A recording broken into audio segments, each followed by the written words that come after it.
Destitute woman accepts job of caring for paraplegic millionaire. The heartbreaking twist will leave you in tears. Welcome to Mr. Peter Stories. Hello, dearest souls. Let's begin now. I've been working tirelessly, 16 hours a day, to create content for you. But for the past 3 days, I haven't seen the response I hoped for, and it's disheartening. If this continues, I might stop working on this channel. I need your support to keep going. Please, like this video, share it with others.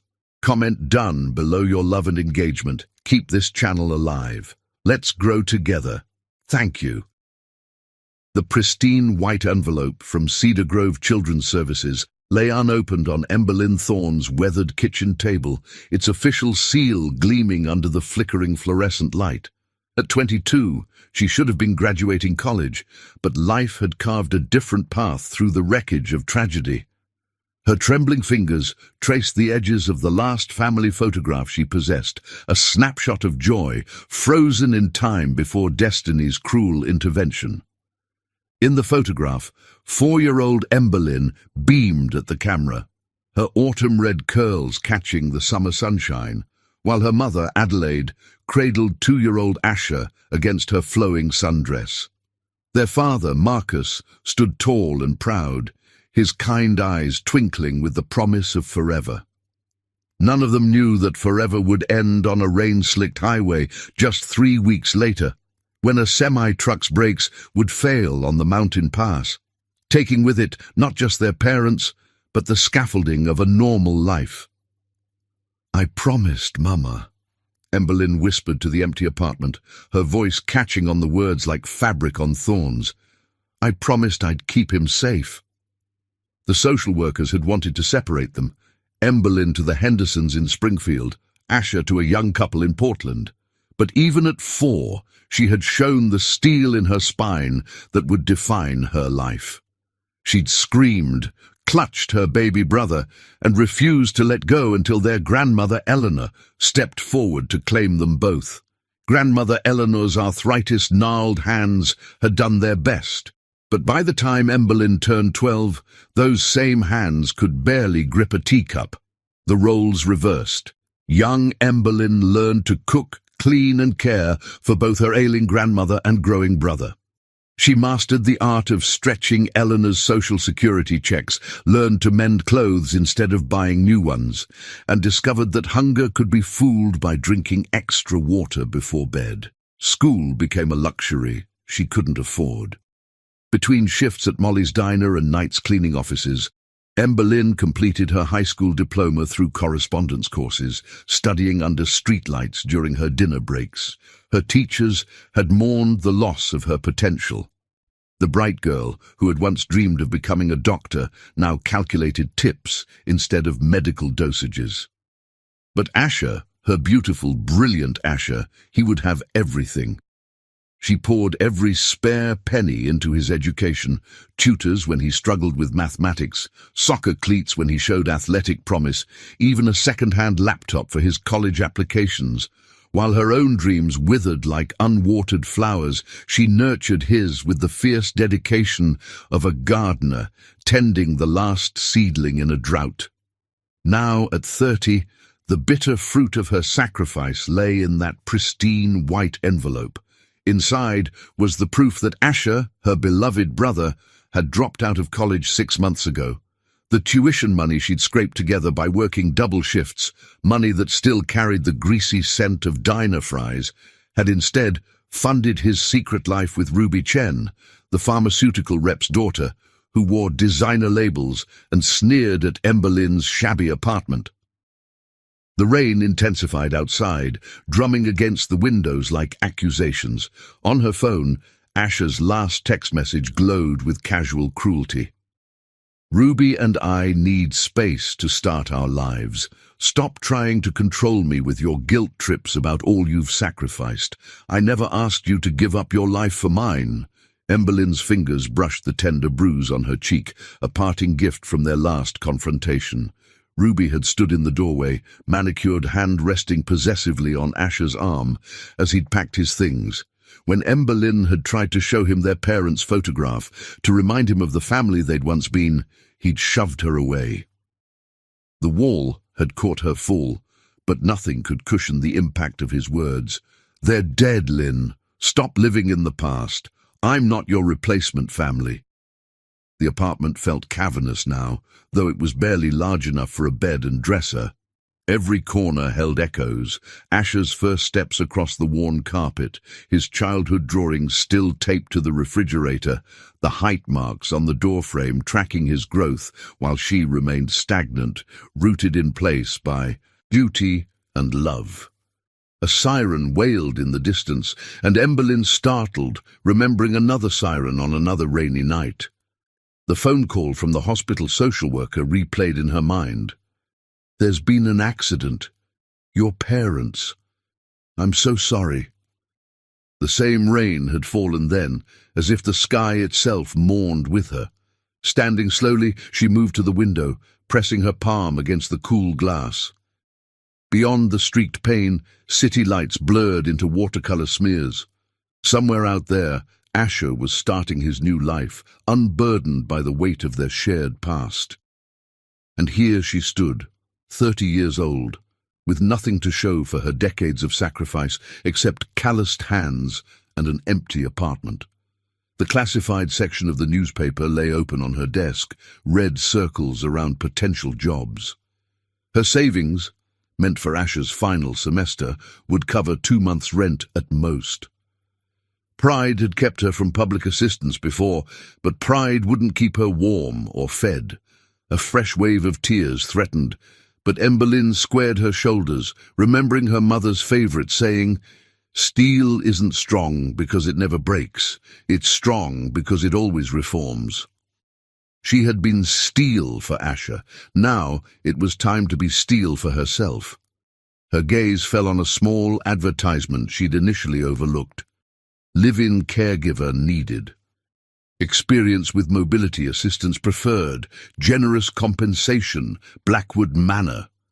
The word live-in caught her attention, a solution to both her housing and employment problems. Picking up her phone, Emberlyn dialed the number with trembling fingers. As it rang, she took one last look at the family photograph, at the smiling faces of her parents, at the toddler who had become a stranger. Then, with gentle reverence, she placed the photo face down on the table. A crisp voice answered, "Blackwood Residence." Emberlyn took a deep breath, and when she spoke, her voice carried the strength of someone who had been bending without breaking for 25 years. "Yes, I'm calling about the caregiver position." The rain continued to fall, but for the first time in months, its rhythm sounded less like an ending and more like the tentative beginning of something new. Chapter 2. The manor on Maple Hill morning mist clung to the wrought-iron gates of Blackwood Manor like gossamer veils, transforming the estate into something from a forgotten fairy tale. Emberlyn stood before them, her second-hand blazer buttoned against the autumn chill, clutching a worn leather portfolio containing her meager credentials, a certified nursing assistant license earned through night classes, letters of recommendation from grateful elderly neighbors she'd helped care for, and a lifetime of experience putting others' needs before her own. The intercom crackled to life, startling a pair of mourning doves from their perch on the gate. "Please state your name and purpose," came a clipped British accent. "Emberlyn Thorne for the caregiver position. I have an appointment with Mrs. Henderson at 9. Her voice sounded smaller than she'd intended, lost in the vastness of the estate's grounds. The gates swung open with a whisper of well-oiled hinges, revealing a winding driveway bordered by ancient maple trees. Their leaves blazed copper and gold in the morning light, carpeting the pristine gravel path with nature's own welcome mat. Each step up the drive felt like crossing a threshold between worlds, from her life of fluorescent-lit diners and midnight cleaning shifts to something altogether more dignified, more graceful. Blackwood Manor emerged from the mist like a ship coming to harbour. The Victorian mansion wore its age with aristocratic pride. Red brick walls draped with mature ivy, tall windows gleaming like knowing eyes, white trimwork as crisp as fresh linen. A wheelchair ramp, recently installed but expertly designed to complement the historic architecture, curved gently alongside the grand front steps. The heavy oak door opened before she could reach for the brass knocker. Mrs. Henderson, the house manager, stood in the doorway. A stern woman in her 60s, with steel-grey hair, pulled into an immaculate chignon. Her appraising gaze took in Ember Lynn's carefully pressed blazer, noting the slight wear at the cuffs. "Punctual. Good. Follow me, please." Mrs. Henderson's heels clicked against marble floors as she led Ember Lynn through the foyer, where a crystal chandelier cast rainbow prisms across walls adorned with oil paintings of stern-faced ancestors. "Mr. Blackwood's condition requires absolute dedication," Mrs. Henderson explained as they walked. "The position is live-in, as advertised. Your private suite connects to his chambers through a monitoring station. The previous 5 caregivers lasted an average of 2 weeks each. Mr. Blackwood can be demanding." They paused before double doors of rich mahogany. Mrs. Henderson's expression softened slightly. "He wasn't always like this, before the illness." She straightened her shoulders. "Well, are you prepared to meet him?" Ember Lynn nodded, squaring her shoulders. The doors opened onto a study that seemed to occupy its own universe. Floor-to-ceiling windows overlooked carefully manicured gardens, now touched by autumn's paintbrush. Bookshelves lined every available wall, their leather-bound contents speaking of a mind that hungered for knowledge. A grand piano stood in one corner, dust gathering on its closed lid, and there, framed by morning light, sat Harrison Blackwood in his wheelchair. The newspaper articles Ember Lynn had researched hadn't done him justice. At 45, he retained the handsome features that had once graced magazine covers, celebrating America's youngest tech billionaires. But illness had carved new lines around his mouth, shadows beneath his cheekbones. His dark hair was struck through with silver at the temples, and his hands, once famous for their pioneering work in biomedical engineering, lay motionless in his lap. "Another one, Mrs. Henderson?" His voice carried the cultured tones of old money and excellent education, edged with something sharper. "How long do you estimate this one will last? Shall we start a betting pool?" "Mr. Blackwood," Mrs. Henderson's tone held warning. "Miss Thorne comes highly recommended." "They all do." His steel-grey eyes met Ember Lynn's, challenging. "Tell me, Miss Thorne, what makes you different from the parade of qualified professionals who couldn't handle the job?" Ember Lynn felt the familiar steel in her spine, the same steel that had helped her raise a brother, care for a grandmother, survive abandonment. "With respect, Mr. Blackwood, I'm not here to handle a job. I'm here to help a person." Something flickered in his expression. Surprise, perhaps, or recognition of the quiet strength in her voice. "My resume won't impress you," she continued, holding his gaze. "I haven't worked in prestigious hospitals or earned advanced degrees, but I've spent my life caring for people who needed me, and I've never walked away, no matter how difficult things became." The study fell silent save for the ticking of a grandfather clock. Harrison's eyes narrowed, studying her with the intensity that had once revolutionized medical technology. On the wall behind him, a series of framed patents testified to the brilliant mind now trapped in an unresponsive body. "Mrs. Henderson," he said finally, "show Miss Thorne to her quarters." His mouth curved in what might have been a smile or a grimace. Let's see if she meant what she said about not walking away. As Mrs. Henderson led her back through the manor's winding corridors, Ember Lynn caught glimpses of the life Harrison had lived before illness struck. Photos showed him shaking hands with world leaders, receiving awards, standing proudly beside a beautiful woman in designer clothes, his ex-wife Vanessa, according to Ember Lynn's research. In each progressive image, the woman's smile grew more strained until, in the most recent photos, she vanished altogether. The suite designated for Emberlyn's use was larger than her entire apartment. A bay window overlooked the maple-lined drive, and the furniture spoke of quiet luxury. But it was the small nursing station, equipped with monitors and emergency medical equipment, that drew her attention. This would be her command center, her battle station in the fight to help Harrison Blackwood reclaim his life. The last caregiver left these. Mrs. Henderson placed a stack of medical charts on the desk. Mr. Blackwood's condition is rare but not untreatable. The doctors believe he could regain significant mobility with proper care and dedication. She paused at the door. The salary, as discussed, will be deposited weekly. Mr. Blackwood's schedule is in the top drawer. He takes breakfast at 7 sharp.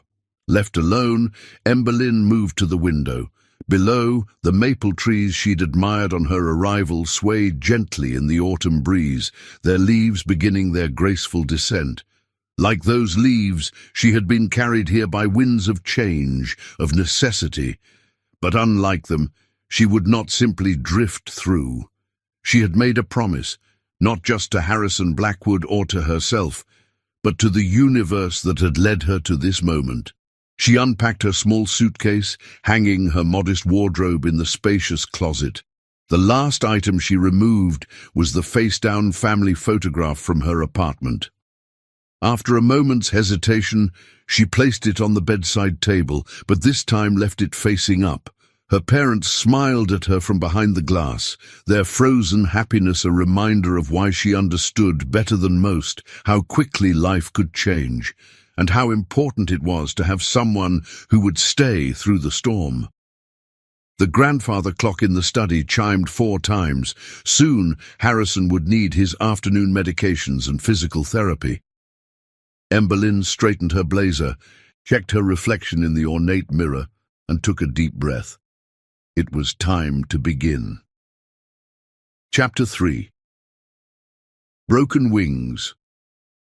The study where Harrison spent most of his days was a museum of a life interrupted.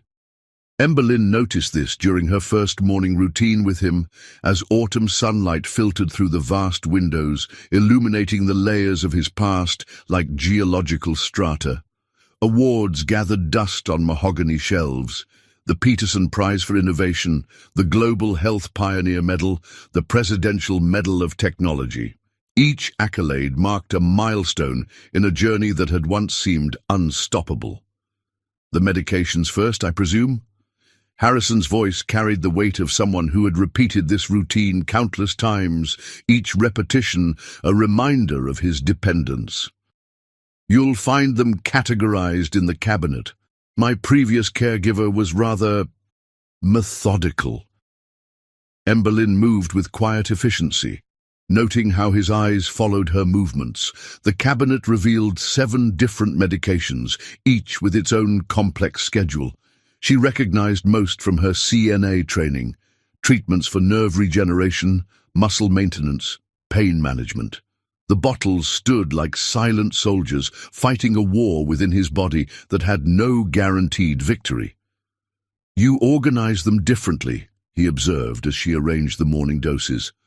Left to right instead of by size. Interesting.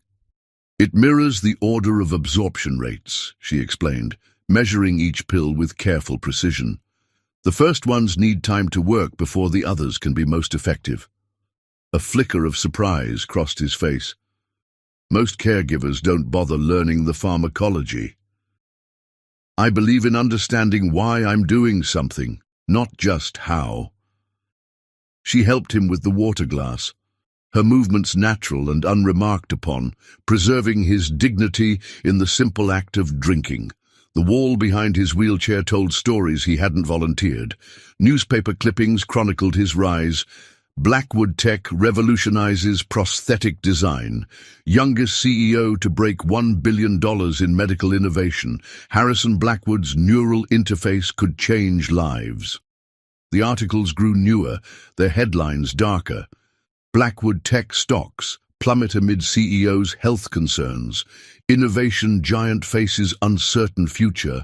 Power couple splits. Vanessa Blackwood files for divorce. Harrison noticed her reading. Vanessa had them framed.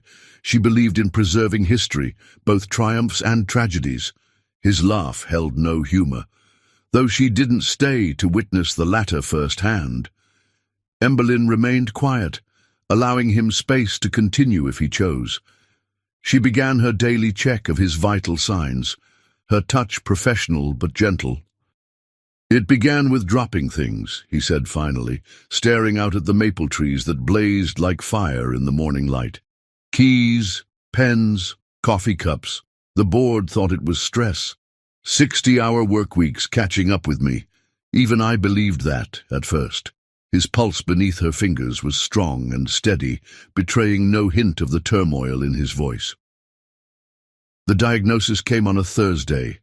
Guillain-Barré syndrome, a rare autoimmune disorder where the body attacks its own nerve cells. Progressive paralysis from the extremities inward. They said I was lucky. We caught it early. Lucky. The word twisted like a knife. "Do you know what Vanessa said when the neurologist left the room?" Emberlyn shook her head, recording his blood pressure with careful precision. "She said we should call the PR team, not 'we'll fight this' or 'I'm here for you.'" Her first thought was damage control for the company. His fingers twitched slightly, a good sign, though he seemed unaware of the movement. "Within a month, I couldn't hold a stylus. The man who revolutionized touchscreen technology couldn't touch a screen. The irony wasn't lost on the shareholders." He fell silent as Emberlyn began his morning range of motion exercises, her touch firm but careful on each joint. The photography on his desk caught her eye. A younger Harrison in a tuxedo, accepting an award. Vanessa stood beside him in a red gown that probably cost more than Emberlyn's yearly salary, her smile practiced and perfect. The frame was turned slightly away, as if even the photograph couldn't bear to watch what had become of its subject. "The divorce papers arrived with my first wheelchair," Harrison continued, his voice distant. "She had them couriered to the hospital. 18 years of marriage delivered by a man in a company polo shirt who asked for a signature I could barely provide." Emberlyn moved to his shoulders, working to prevent the muscle atrophy that could make recovery even harder. Through her hands, she could feel the tension his words didn't reveal. "Our son James was 16. Vanessa enrolled him in a boarding school in Switzerland the same week. To spare him the trauma," she said. "As if watching your father fight to recover is more traumatic than abandonment." A framed drawing hung in the corner, childish strokes forming what might have been a father and son standing before a house. The paper had yellowed with age, but the love in those crayon lines remained vibrant. "The company board voted me out 3 months later. Temporary medical leave, they called it. 20 years of innovation, of pushing boundaries, of changing lives, all set aside because they couldn't bear to watch their visionary leader learn to hold a spoon again." Emberlyn completed the exercises in respectful silence, but when she spoke, her voice held no pity, only understanding. "My parents died when I was 4. My brother was 2. Everyone told me we'd be better off separated in different foster homes, that it was too much responsibility for a child to bear." She adjusted his chair slightly, ensuring his comfort.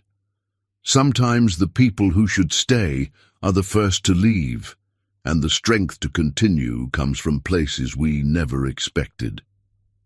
Harrison's eyes met hers in the reflection of the window, something shifting in their steel-grey depths. "And did you continue?" "I raised my brother, worked every job I could find, got him through school." She didn't mention Ash's betrayal. This moment wasn't about her pain. "We continue because the alternative isn't acceptable, and sometimes continuing means accepting help from others." The silence that followed felt different from before, less a wall and more a bridge. "The physical therapist will be here at 11, Emberlyn said finally, gathering the medical supplies with efficient movements. "Would you like to have breakfast in the solarium? The morning light is particularly good for vitamin D absorption, which can help with nerve regeneration." Harrison's mouth curved slightly, not quite a smile, but perhaps its distant cousin. "You really did study the pharmacology, didn't you?" "I believe in understanding what I'm fighting for." She moved behind his wheelchair, her steps sure and purposeful. "Shall we begin?" As she guided him through the manor's halls, Emberlyn noticed small changes needed to make his environment more navigable. Slight adjustments to furniture placement, modifications to door handles, reorganization of frequently used items. Her mind was already cataloguing, planning, adapting. Behind them, the study with its wall of memories stood quiet, its stories told, but not finished. The morning sun streamed through the solarium's glass walls, turning the wheelchair's chrome to gold. Outside, a maple leaf detached from its branch and began its graceful descent, dancing on autumn winds. Like that leaf, Harrison Blackwood's fall from heights had been beyond his control. But unlike the leaf, his story wasn't over. It was just beginning a new chapter. Chapter 4. Dawn's First Light. October painted the manor grounds in watercolor hues of amber and crimson as autumn settled into its full glory.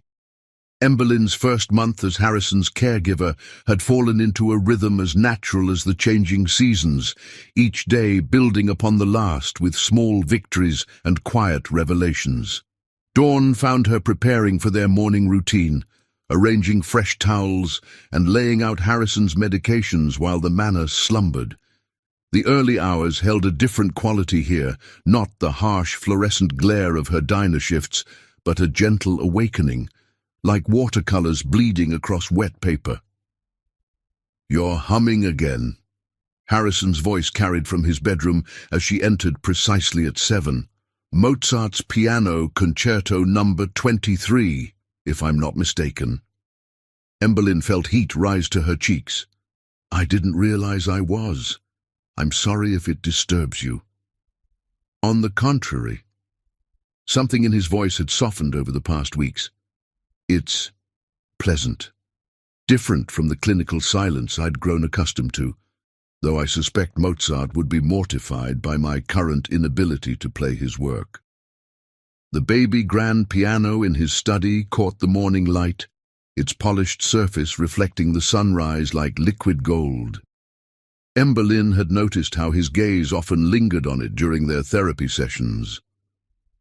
"The paralysis hasn't affected your musical knowledge," she observed, helping him sit up with practiced ease. Their morning routine had become a dance of sorts, each movement coordinated and respectful. The mind that appreciates Mozart is still very much intact. The mind remembers what the hands cannot perform. His bitter tone didn't match the way he relaxed into her support, like remembering how to swim while drowning. Emberlyn maintained her gentle efficiency as she helped him prepare for the day, but her words carried their own quiet strength. Sometimes remembering is the first step to reclaiming. She demonstrated a new finger exercise the physical therapist had recommended. The neural pathways exist, we just need to rebuild the bridges. Their mornings had developed their own intimate choreography, not the intimacy of romance, but of human care and dignity. Emberlyn had learned to read the microscopic changes in his expression that indicated pain or discomfort. Harrison, in turn, had stopped trying to hide these indicators from her, accepting her help not as defeat, but as collaboration. "Tell me about the diner," he said suddenly, as she wheeled him toward the solarium for breakfast. This too had become part of their routine, his questions about her past, asked in these moments of transition. "You mentioned working there during high school." "Molly's Diner on 12th Street, she confirmed, positioning his wheelchair at the table she'd already set. Morning light streamed through the glass walls, turning the sterling silver utensils into instruments of fire. I started as a dishwasher at 14. Molly let me do homework during slow periods. Harrison watched as she arranged his breakfast with careful attention to his preferences. She'd noted them all, from the precise temperature of his coffee to the way he preferred his toast cut. "And your brother? Did he work as well?" I wanted him to focus on school. Emberlyn's movements remained steady, though something flickered in her eyes. "He was brilliant at mathematics. I thought—" She paused, adjusting the napkin with unnecessary precision. "Well, we don't always get to choose how our investments mature." Harrison's hand twitched, one of the small movements that had been returning gradually. Emberlyn noticed but didn't comment, knowing he preferred to acknowledge his progress in his own time. "Some investments," he said carefully, "are more about the intent behind them than the return." Their eyes met briefly over the coffee cup she helped him lift. Something passed between them. Recognition, perhaps, of parallel disappointments, of expectations shattered like fine china on marble floors. As October deepened, their days fell into patterns that felt less like medical routine and more like a carefully orchestrated symphony. Emberlyn learned that Harrison preferred to read scientific journals in the afternoons, his mind still sharp as a surgeon's scalpel. She would position his tablet at the perfect angle, and sometimes he would ask her opinion on the articles, not as a caregiver, but as someone whose perspective he had come to value.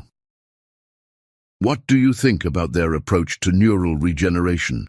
he asked one particularly golden afternoon, the maple trees outside his study window blazing like secular stained glass. "The methodology seems flawed," she finished, adjusting his position to prevent pressure points. "They're not accounting for the body's natural inflammatory response.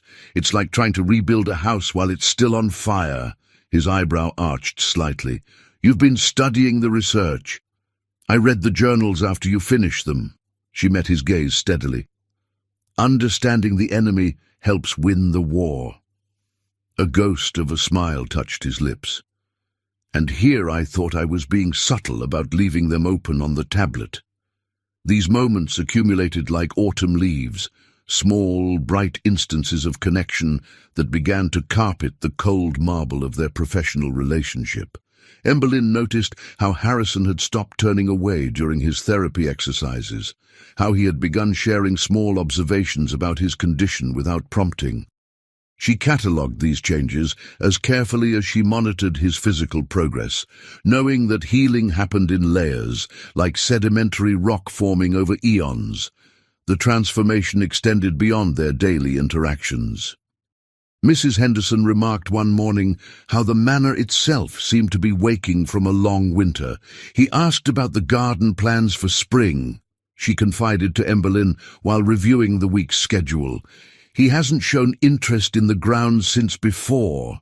The housekeeper didn't need to finish. They both understood the before and after that divided Harrison's life like a surgical incision. Even the staff moved differently now, no longer tiptoeing around their employer's study as if it contained a sleeping dragon.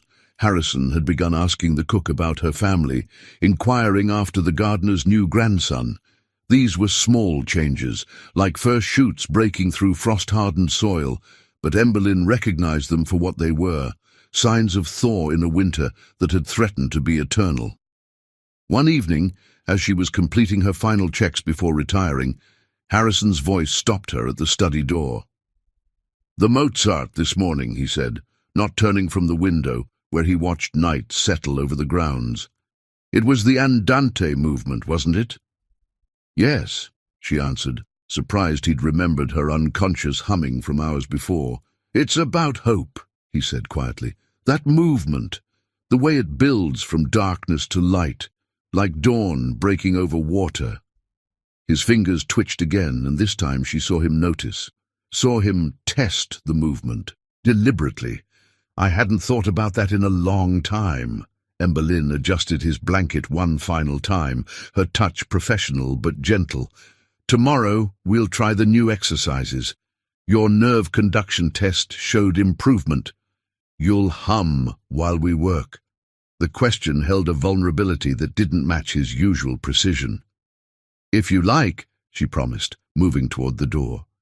"Sleep well, Mr. Blackwood." "Harrison," he said, so quietly she almost missed it. "When it's just us, you can call me Harrison." She paused in the doorway, the weight of this small intimacy settling between them like evening dew. "Good night, Harrison," she said softly, and closed the door on the possibility of anything more.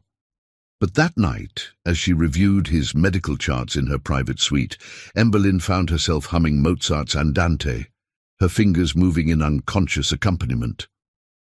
Outside her window, the maple leaves continued their autumn dance, and somewhere in the distance, dawn waited to break over water. Chapter 5. Unexpected Blooms. November arrived at Blackwood Manor with the first frost, painting delicate crystalline patterns across the greenhouse windows, where Emberlyn had begun taking Harrison for his morning exercises. The space offered a pocket of perpetual spring, filled with orchids and rare tropical plants that seemed to defy the approaching winter. "You've rearranged the breakfast tray again," Harrison observed one particularly crisp morning, his voice carrying a note of curiosity rather than criticism. The greenhouse's humidity had brought a slight flush to his usually pale cheeks. Emberlyn adjusted the orchid mister, creating a fine vapor that caught the morning light like suspended diamonds. "I noticed you always eat the toast first, then the fruit. It seemed more efficient to arrange things in order of preference. The crusts are cut off." His voice held an odd note. "Yes." She turned from the orchids to face him, uncertain about his reaction. "I noticed you always leave them. Is that not—" "My mother," Harrison interrupted, his eyes fixed on the perfectly trimmed toast triangles. "She always— before she died—" He fell silent, but his right hand twitched, a stronger movement than usual, almost reaching toward the plate before falling still. Emberlyn moved closer, medical training warring with the instinct to comfort. "Harrison? She died when I was 12. Cancer." His words emerged like reluctant confessions. "She would cut the crusts off my toast every morning, even when the chemotherapy left her too weak to hold the knife properly. I remember watching her hands shake." He drew a shaky breath. "After she died, my father sent me to boarding school. The dining hall served perfectly square toast with precise corners. I couldn't eat it for months."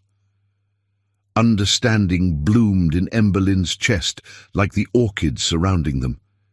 She'd learned to read Harrison's silences over the past weeks. The different qualities of quiet that meant pain, frustration, or memories too sharp to touch. This silence was different. It held the fragile vulnerability of a door, long locked, finally creaking open. "My mother used to sing while she cooked," she offered quietly, adjusting his wheelchair so he could better see the gardens beyond the greenhouse glass. Nothing fancy. Usually old country songs or hymns she remembered from childhood. After the accident, I'd sometimes catch myself humming those same songs while making dinner for Asher, even though I could barely remember her face. Harrison's fingers twitched again, and this time Emberlyn was certain it was intentional. "The physical therapist says the nerve conduction tests show improvement," he said, changing the subject but not the intimacy of the moment. "You've been reviewing the results." Every evening, she began their morning exercises, supporting his arm as they worked through the range of motion sequence. "The regeneration pattern is promising, especially in your right hand. The myelin sheaths are showing signs of—" She caught herself. "I'm sorry. I'm sure you know the medical details better than I do." "No, continue." Something had shifted in his expression. "I'd like to hear your analysis."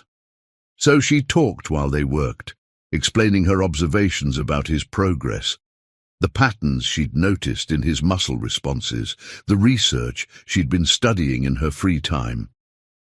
Harrison listened with an intensity she'd seen in old videos of him at medical technology conferences, his mind clearly engaging with each point she raised.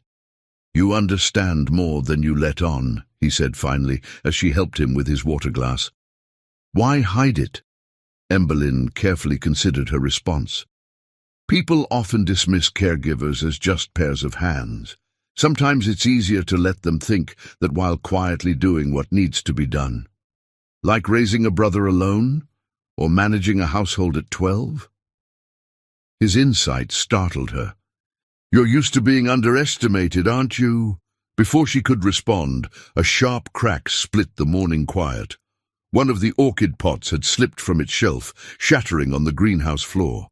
Emberlyn moved instinctively to clean it up, but Harrison's voice stopped her. "Wait." His right hand moved deliberately, fingers extending with visible effort. "Look." From the broken pot, a single white flower had survived intact, its delicate petals unmarred by the fall. As they watched, a shaft of morning sun broke through the November clouds, setting the bloom aglow. "Life finds a way," Harrison murmured, almost to himself. Then, with careful precision, his fingers closed around the water glass. It was a small movement, hardly noticeable to anyone who hadn't spent weeks watching for exactly this progress. But to Emberlyn, it felt like witnessing a sunrise. "Harrison," she breathed, professional distance momentarily forgotten in her excitement. "I felt it yesterday," he admitted quietly, "during the Mozart. My fingers wanted to move with the music, like muscle memory awakening from a long sleep. I wasn't sure if it was real or wishful thinking until now." Emberlyn fought the urge to take his hand, to share in this triumph through touch. Instead, she channeled her joy into action, pulling out her tablet to document this breakthrough. "We should adjust your exercise routine to focus on finger dexterity, maybe incorporate some occupational therapy techniques." "Emberlyn." His voice stopped her planning. "Thank you."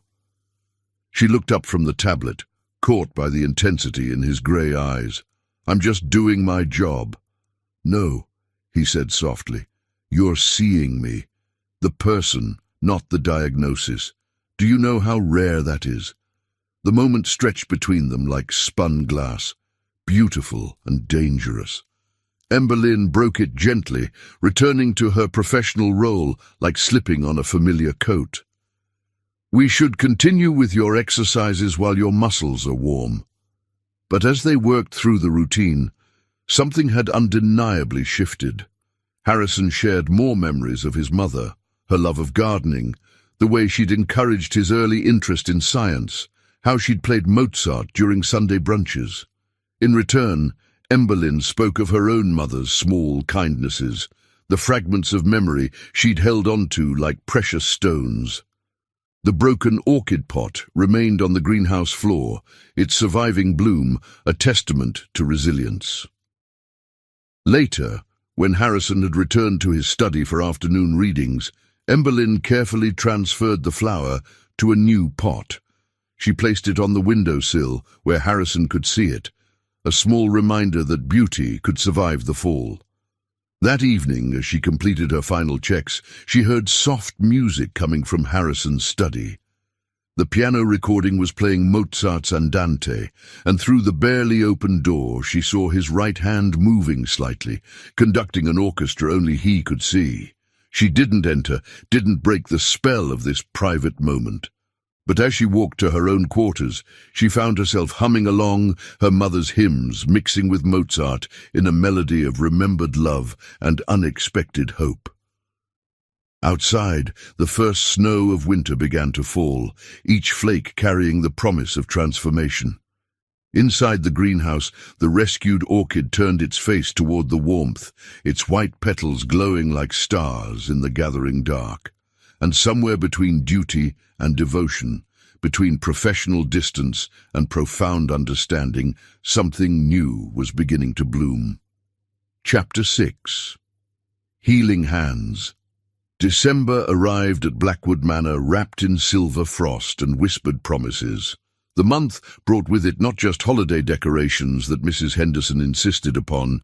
Tradition, Mr. Blackwood, even if you're determined to be a Grinch. But also increasingly noticeable improvements in Harrison's condition. His right hand now consistently responded to basic commands, and sensation was returning to his fingertips in waves that left him alternately elated and frustrated by their inconsistency. "Again," Harrison insisted one evening, his voice tight with determination. The study had become their sanctuary for additional therapy sessions after dinner, when the rest of the household settled into quiet routine. "I almost had it that time." Emberlyn watched as he focused on the small rubber ball they'd been using for grip exercises. His fingers trembled with effort, slowly curling inward. The ball rolled slightly, then fell, bouncing across the antique Persian carpet with a soft thump. "Damn it!" The curse escaped through clenched teeth. "It was better this morning." "Progress isn't linear," Emberlyn reminded him gently, retrieving the ball. "Your nerves are like sleeping limbs awakening. Sometimes the pins and needles are worse before sensation returns fully." She placed the ball back in his palm, her fingers brushing his skin momentarily. The contact sent an unexpected jolt through them both, his renewed sensitivity to touch making every casual contact more significant. "Tell me something," Harrison said suddenly, his eyes fixed on the ball as if it held the secrets of the universe. "Something real, not medical reports or progress notes." Emberlyn settled into the chair across from his wheelchair, considering. Outside, snow fell in lazy spirals, coating the manor grounds in pristine white. "I used to dream of being a doctor," she said finally. "Before my parents' accident, I would steal my father's medical journals and pretend I could understand the long words. He was a resident at County General, working toward neurosurgery." Harrison's fingers flexed unconsciously, the ball rolling slightly but staying in his palm. What happened to that dream? Life happened. Dreams don't put food on the table or pay for a brother's school supplies. She smiled, but it held a touch of old pain. Sometimes we have to set aside what we want for what others need. Like Vanessa did, his bitter tone caught her off guard. Setting aside her marriage vows for her social calendar? No. Emberlyn's voice was firm. That's different. Marriage is a promise to share both struggles and triumphs. Walking away when things get difficult isn't sacrifice, it's surrender. The ball dropped again, but this time Harrison didn't curse. Instead, he studied her with an intensity that made her skin prickle. "You've never surrendered, have you? Even when your brother—" "Some things are worth fighting for," she said quietly, "even when the fight seems impossible. Like a paraplegic millionaire's recovery." A hint of his old sardonic humor colored his words. "Like any human being's dignity and potential." She met his gaze steadily. "Your bank account has nothing to do with your worth as a person, Harrison." The use of his first name, still rare enough to carry weight, hung in the air between them. In the fireplace, a log shifted, sending sparks dancing upward like earthbound stars. "I want to try something," Harrison said after a moment. "The piano. Would you help me?" The request startled her. The baby grand had stood silent since her arrival, its polished surface reflecting their therapy sessions like a black mirror of possibility. "Are you sure?" His jaw set in familiar determination. "Number. But I want to try anyway." The journey from wheelchair to piano bench was complicated, requiring all of Emberlyn's training and Harrison's stubborn will. When he finally sat before the keys, his breathing was slightly labored, but his eyes shone with an intensity she hadn't seen before. "Mozart," he said softly. "The Andante you're always humming. I played it at my first recital when I was 10. My mother cried. Emberlyn positioned herself beside him on the bench, close enough to support, but not so close as to crowd. Start with your right hand, just one note at a time. Harrison's fingers hovered over the keys like birds considering landing. The first note, when it came, was barely a whisper, middle C, pressed with trembling determination. The second followed, then a third, forming the beginning of the familiar melody. Tears sprang to his eyes at the sound. I never thought. Keep going, Emberlyn encouraged softly. Your muscle memory knows the way. Note by note, the melody emerged, halting, imperfect, but unmistakably Mozart. When his hand began to tire, Emberlyn quietly joined in with the left-hand accompaniment, her untrained but earnest playing supporting his efforts like a musical embrace. They played together as snow fell outside, the music growing stronger as Harrison's confidence built. It wasn't the virtuoso performance his younger self had given, but it held something more valuable, the sound of possibility reborn. The final notes faded into reverent silence. Harrison's hand rested on the keys, trembling slightly from exertion. Without thinking, Emberlyn covered it with her own, offering warmth and stability. Thank you, he whispered, his voice rough with emotion, for seeing what could be instead of what was lost. Their eyes met in the piano's reflective surface, and something electric passed between them. Recognition, perhaps, of kindred spirits who understood that healing came in many forms. The grandfather clock chimed 9, breaking the spell. Emberlyn withdrew her hand as if burned, suddenly aware of how far they'd strayed from professional boundaries. We should get you ready for bed. Tomorrow's physical therapy session is early.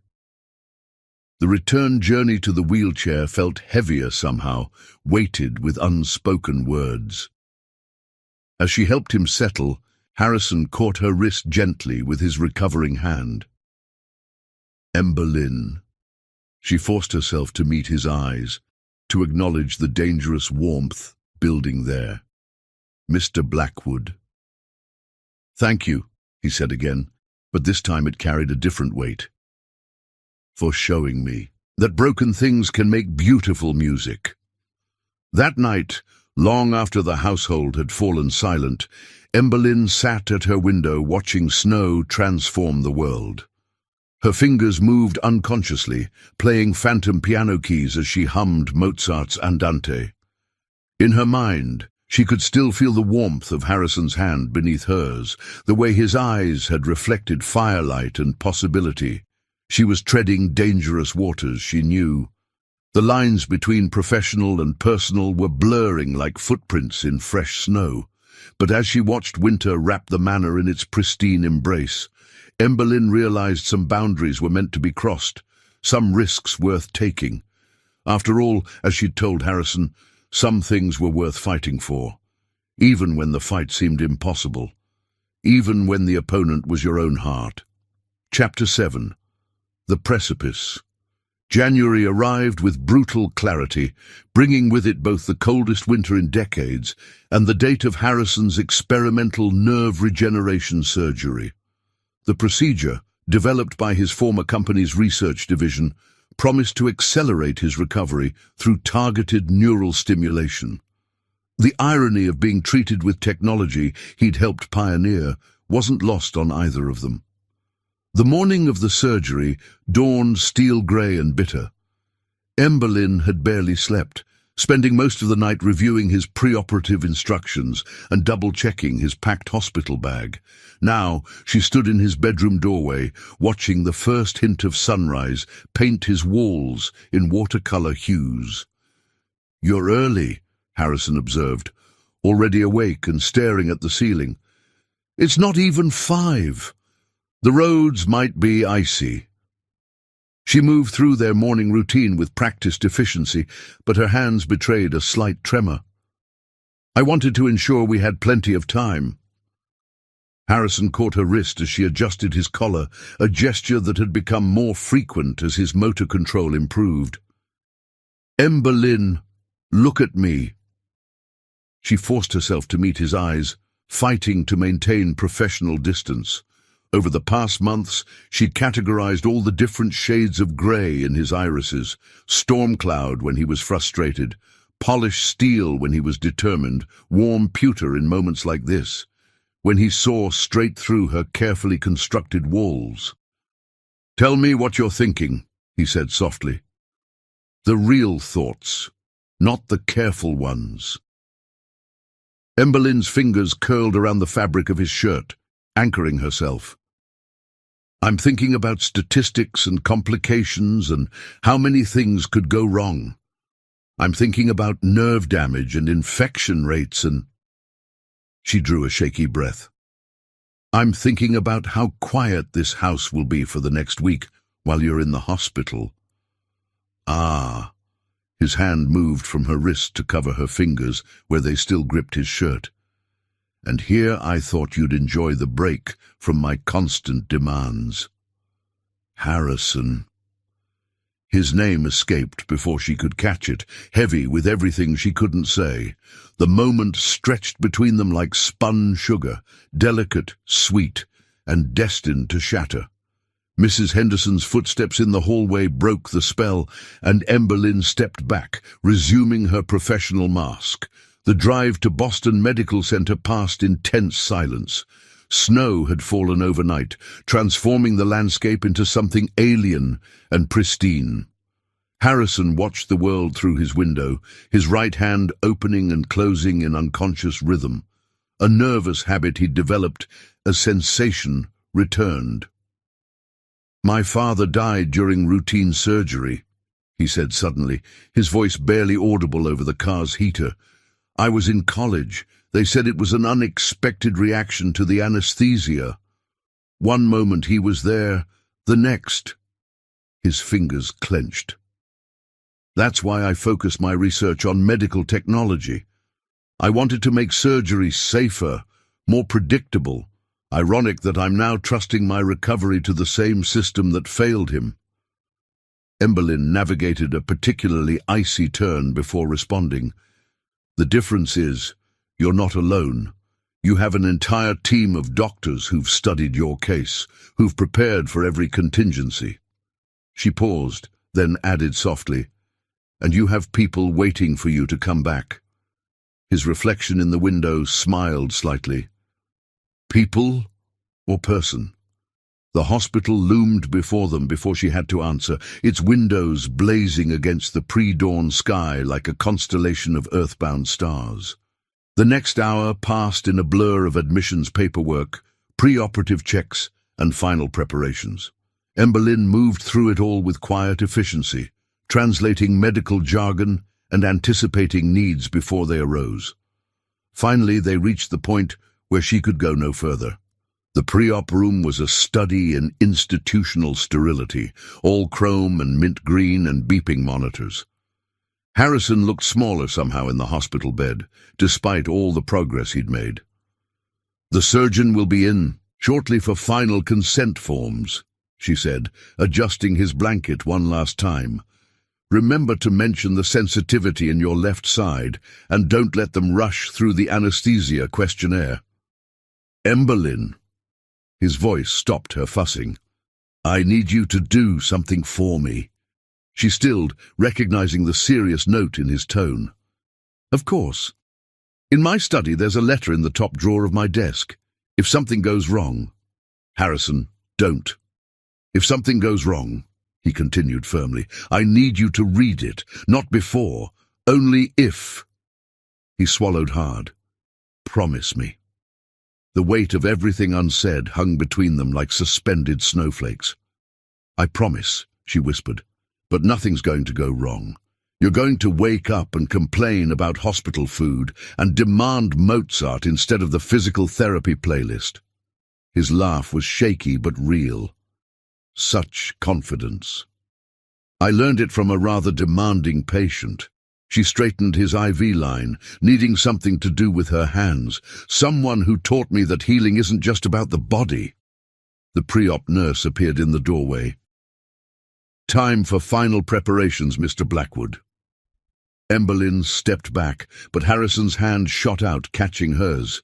Wait. His grip was stronger than it had been in months, as if his body was choosing this moment to demonstrate how far he'd come. Emberlyn, Tell me after, she interrupted gently, squeezing his hand once before releasing it. When you're back home and complaining about my cooking again. His eyes held hers for a long moment, speaking volumes in their familiar grey depths. Then the medical team swept in, and she had to step away, had to watch as they wheeled him toward the operating theatre where strangers would hold his life in their hands. The waiting room became her prison for the next 8 hours. She paced its confines like a caged tiger, alternating between reviewing his medical files for the 100th time and staring out at the falling snow. Mrs. Henderson brought coffee that grew cold untouched. The cook sent sandwiches that turned to ash in her mouth. Emberlyn found herself bargaining with whatever higher power might be listening. She'd give up everything, her dreams of finishing nursing school, her hopes for her own clinic someday, even the dangerous warmth that bloomed in her chest whenever Harrison smiled, if he would just come through this safely. Please, she whispered to the indifferent snow. Not him too. I can't lose anyone else. The surgery lasted 2 hours longer than scheduled. Each minute stretched like years, each tick of the waiting room clock a small eternity. When the surgeon finally appeared, still in his scrubs, Emberlyn's heart stopped. But he was smiling. The procedure was successful, he announced. We achieved better neural response than expected. Mr. Blackwood is in recovery now. He's asking for you. The relief hit her like a physical force, nearly buckling her knees. Mrs. Henderson steadied her with a knowing look that Emberlyn chose to ignore. Harrison was pale but alert in the recovery room, his eyes finding hers the moment she entered. You look terrible, he rasped, his voice rough from the breathing tube. A laugh that was dangerously close to a sob escaped her. Your bedside manner needs work. Stay. The word was barely a whisper, but it carried the weight of everything they'd left unsaid. Emberlyn sank into the chair beside his bed, her professional mask slipping just enough to let him see her own relief. Always. As snow continued to fall outside, blanketing Boston in pristine white, Emberlyn kept her vigil.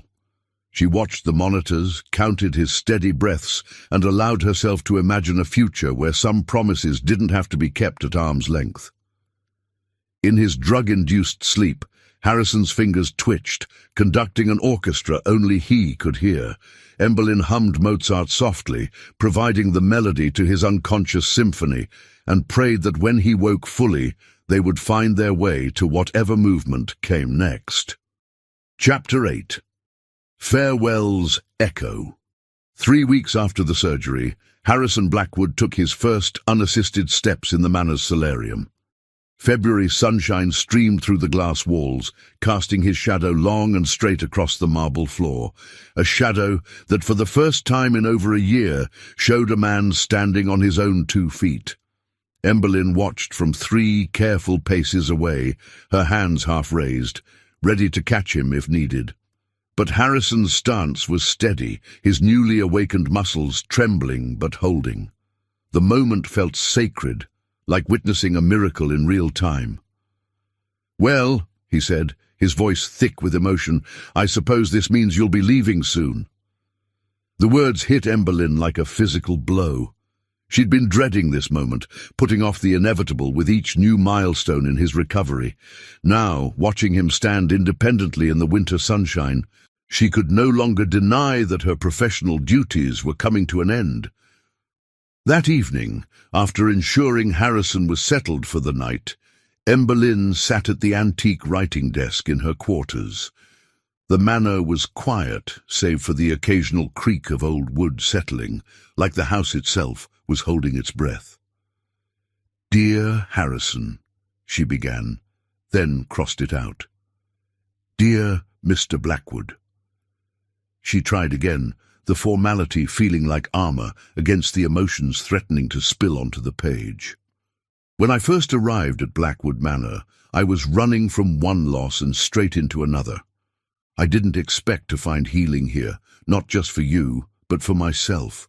You taught me that strength isn't about never falling. It's about choosing to rise again, even when standing seems impossible.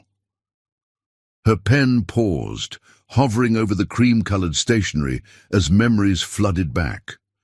Harrison's first intentional finger movement during Mozart's Andante, his laughter when she burned the toast one morning and tried to hide it, the way his eyes held hers during physical therapy sessions when pain threatened to overwhelm him.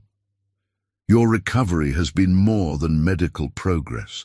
I've watched you rediscover joy in small moments. The first time you held a coffee cup without help, the evening you played piano again, today's triumphant steps. Each victory reminded me why I chose this path, this calling to help others find their way back to themselves. Tears threatened, but she blinked them back. Professional distance, she reminded herself. That had been the rule from the beginning, though somewhere along the way, the lines had blurred like watercolors, bleeding into each other. The medical team believes you'll regain approximately 85% of your former mobility. Your nerve conduction tests show consistent improvement, and the surgical site is healing beautifully. You no longer require full-time care, which means my services are no longer necessary. Clinical language felt safer, though it couldn't fully mask the emotion beneath. Outside her window, snow began to fall again, each flake catching moonlight like falling stars. But necessity isn't the whole story, is it? We both know that. There are moments when duty and desire intersect in ways that make continuing impossible. You once asked why I became a caregiver instead of pursuing medical school. The truth is, I chose this path because I believed that healing happens in the quiet moments between medical procedures, in the human connection that can't be measured by monitors or documented in charts. Her hand shook slightly as she continued, "You've shown me that belief wasn't misplaced. You've also shown me why maintaining professional boundaries is so crucial, because sometimes, in those quiet moments, in the space between caregiver and patient, something else grows, something that makes objective care impossible." The grandfather clock in the hall struck midnight, its deep tones reverberating through the manor like a heartbeat. "I'm leaving because you deserve the best care possible, and I can no longer trust myself to provide that with the objectivity required. Your recovery is my greatest joy and my signal to step away. Some dreams are meant to remain unspoken, some hearts unlent." Emberlyn paused, gathering courage for the hardest part. "The truth is, Harrison, I've learned more from you than I ever taught you about healing. You showed me that vulnerability isn't weakness, that asking for help takes more courage than refusing it. You reminded me that music can heal what medicine can't reach, and that some broken things, when mended, become stronger at the fractured places. I've arranged for a highly qualified physical therapist to continue your rehabilitation. Mrs. Henderson has detailed notes about your daily routines, preferences, and medical needs. Everything is in order for a smooth transition." The next words felt like they were being torn from her heart. "Please don't try to find me. This goodbye needs to be clean and complete. You have a remarkable life ahead of you, one where you'll stand tall not just physically, but in all the ways that matter. My role in that story was always meant to be temporary, a chapter rather than the whole book. Take care of yourself. Remember your exercises, especially on days when it seems easier not to try. Keep playing Mozart. Your finger dexterity improves remarkably during music therapy. And please, don't stop believing in miracles. You are living proof that they exist." She signed it simply, "Forever grateful, Emberlyn." The letter complete, she sealed it in an envelope and wrote his name with steady hands that belied her trembling heart. Tomorrow morning, While he was at his physical therapy session, she would leave it on his desk and slip away before he returned. But for now, she moved to the window, pressing her palm against the cold glass as snow continued to fall. Somewhere in the manor, she could hear the faint strains of Mozart. Harrison must be playing the piano, his recovered muscles growing stronger with each practice session. Emberlyn closed her eyes, memorizing the moment. The music, the snowfall, the quiet ache in her chest that felt like growth and loss wrapped together. She had arrived at Blackwood Manor to help someone else heal, never expecting her own heart would be the one most changed by the experience. The music shifted to the andante movement, their movement. In the snowy darkness, Emberlyn allowed herself one moment of weakness, one tear for everything she was choosing to leave behind. Then, like she had taught Harrison to do during the hardest parts of his recovery, she took a deep breath and focused on the next step forward, even though standing felt impossible. Tomorrow would bring its own kind of paralysis, the inability to stay when everything in her yearned to remain. But for tonight, she let Mozart's notes wrap around her like a farewell embrace, knowing that some goodbyes were necessary precisely because of how much they hurt. Chapter 9. Desperate Search. The letter felt like lead in Harrison's hands as he stood in his study, winter sunlight streaming through windows that suddenly seemed too bright, too harsh. He had returned from physical therapy to find his world tilted on its axis. Emberlyn gone, leaving only carefully typed medical instructions and this handwritten goodbye that threatened to shatter what remained of his composure. "Sir?" Mrs. Henderson hovered in the doorway, concern etching deeper lines around her eyes. "You haven't eaten since yesterday. The cook made your favorite. How long?" His voice was rough, unfamiliar. "How long did you know she was planning to leave?" The housekeeper's silence was answer enough. Harrison turned to face her, his newly recovered balance perfect, despite the emotional earthquake rocking his foundations. "You helped her plan this, didn't you?" "She wanted to ensure a smooth transition," Mrs. Henderson said carefully. "Miss Thorne was very thorough in her preparations for your continued care." "Thorough?" The word tasted bitter. Yes, she always was thorough, every detail considered, every contingency planned. His fingers clenched around the letter, then deliberately relaxed. A victory of control he would have celebrated mere hours ago. Now it felt hollow. Except she forgot one rather crucial detail. "Sir?" She forgot that I'm no longer the paralyzed man who needs protection from his own feelings. Harrison moved to his desk, each step a testament to months of work, of Emberlyn's patient guidance. "Call Thomas. Have him bring the car around." "Mr. Blackwood, you're not strong enough for—" "I'm strong enough to stand, to walk, to chase what matters." He was already reaching for his coat. "She taught me that." The search began methodically, because that's how Emberlyn would have approached it. Harrison visited every hospital in Boston, every clinic where a skilled caregiver might seek employment. His recovered muscles trembled with exhaustion, but he pushed through, driven by a need that transcended physical limitations. Days blurred together. He barely slept, subsisting on coffee and determination. His physical therapist warned about overtaxing his recovering nerves, but Harrison merely adjusted his exercises to accommodate his search. He would not let his body's limitations dictate the boundaries of his heart again. "She was here," a nurse at Massachusetts General finally told him 2 weeks into his search. "Interviewed for a position in the rehabilitation ward. Highly qualified, impressive references." The nurse paused.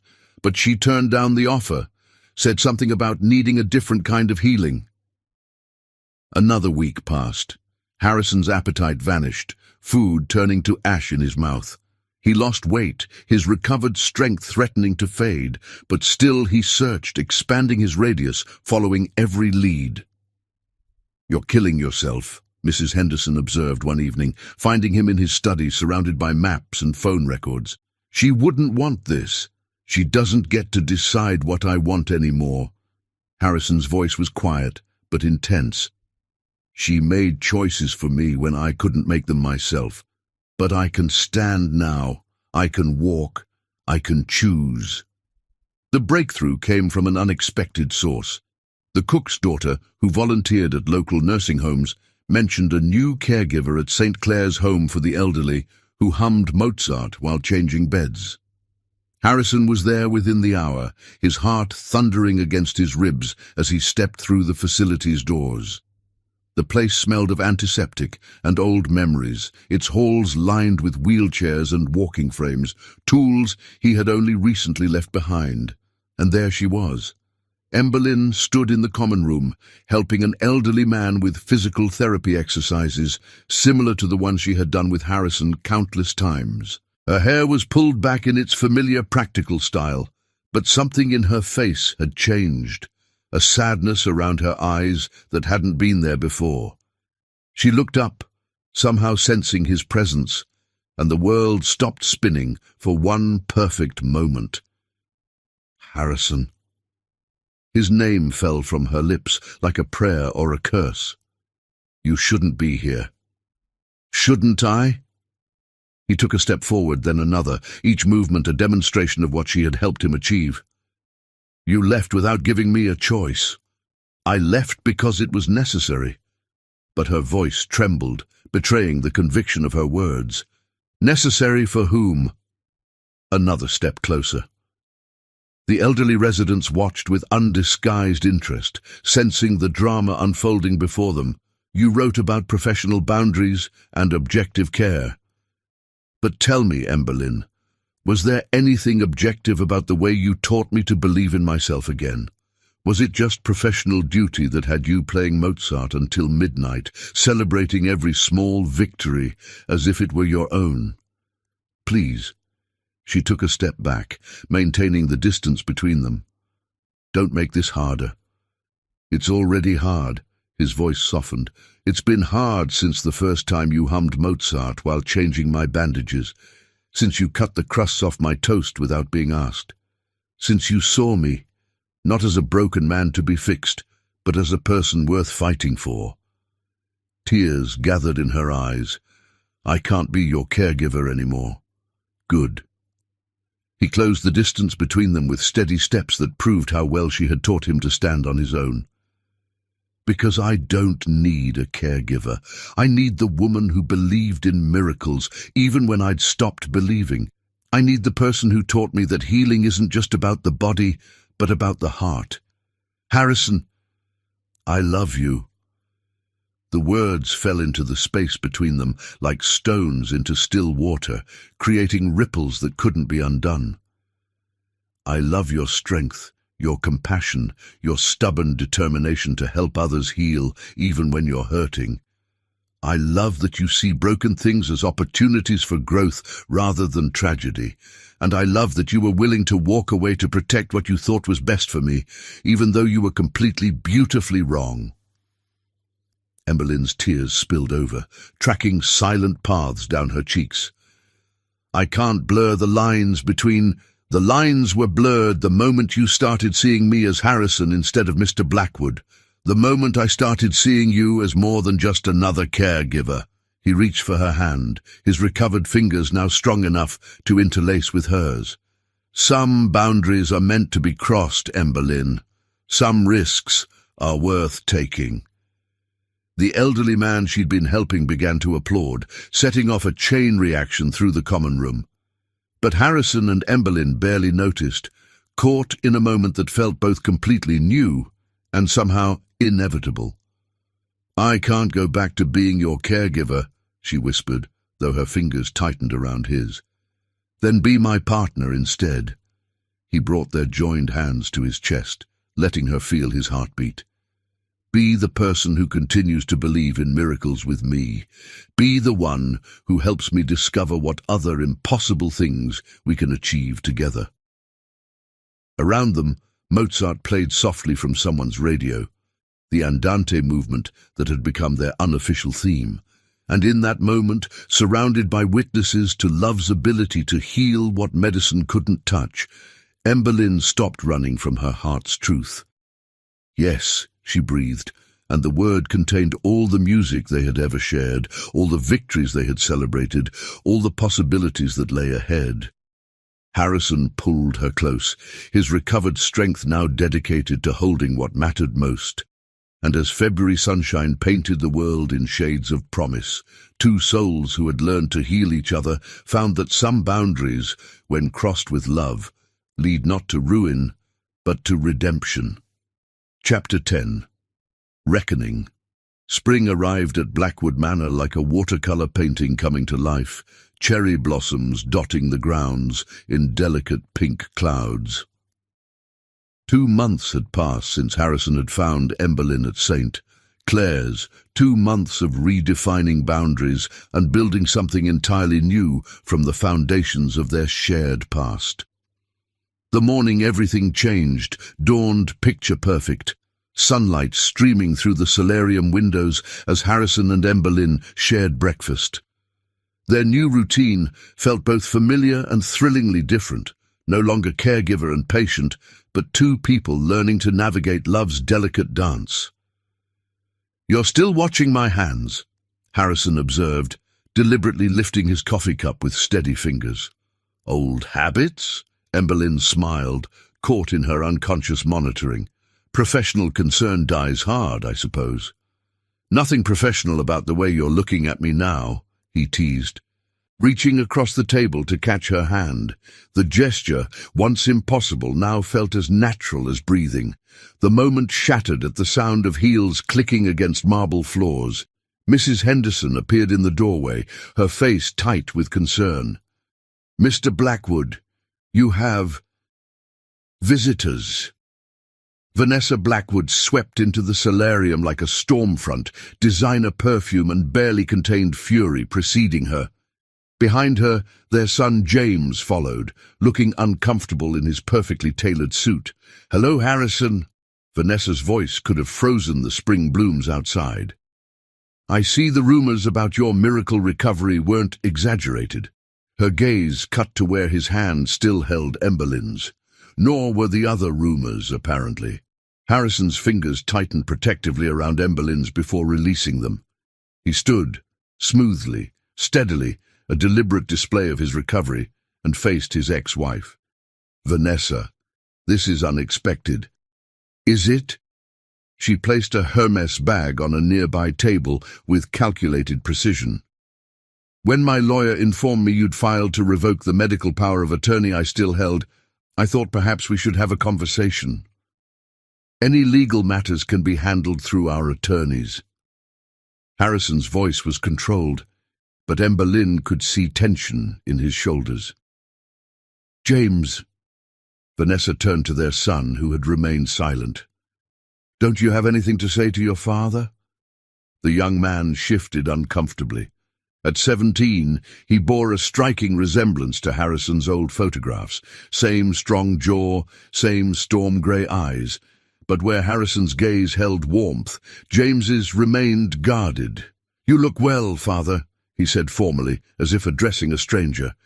In many ways, Emberlyn realized that's exactly what they were to each other. "Thank you." Harrison's voice softened. "You've grown. The Swiss air agrees with you." "Oh, let's dispense with the pleasantries." Vanessa's smile was razor-sharp. "You're looking remarkably well for someone who was supposedly incurably paralyzed. One might almost suspect." Her gaze slid to Emberlyn like oil on water.